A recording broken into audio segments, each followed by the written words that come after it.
आपल्या आयुष्यात तीन गोष्टी कधीच परत येत नाहीत. पहिली गोष्ट म्हणजे शब्द. आपण एखादा शब्द बोललो ना की तो शब्द आपल्याला कधीच परत घेता येत नाही. त्यामुळे बोलताना आपल्याला खूप जपून बोलायला पाहिजे.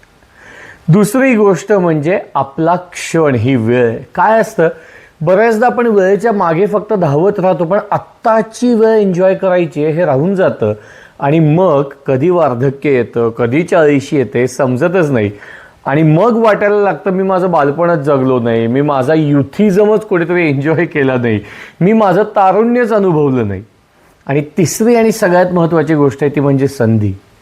कित्येकदा अनेक संधी आपल्या आयुष्यात चालून येतात, पण त्या संधीचं सोनं करण्यासाठी आपणच आज नाही उद्या करूया या आपल्या ॲटिट्यूडमुळे त्या संधीचं सोनंच नाही करू शकत. त्यामुळे काय माहिती आहे का, आपलं आयुष्य हे शब्द, वेळ आणि संधी या तीनही गोष्टींचं मिश्रण आहे.